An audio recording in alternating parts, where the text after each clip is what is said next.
لا تحسبن الله غافلا عما يعمل الظالمون إنما يؤخرهم ليوم تشخص فيه الأبصار مهطعين مقنعي رؤوسهم لا يرتد إليهم طرفهم وأفئدتهم هواء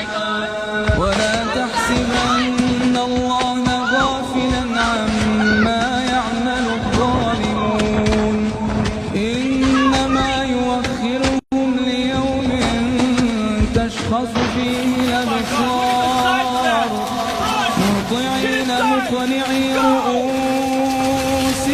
لا يرتد إليهم طرفهم وأفئدتهم هواء وأنذر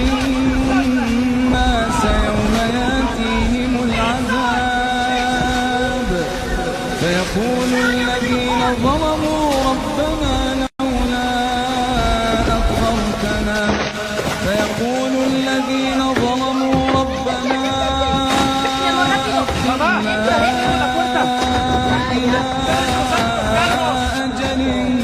قريب دعوتك ونتبع الرسل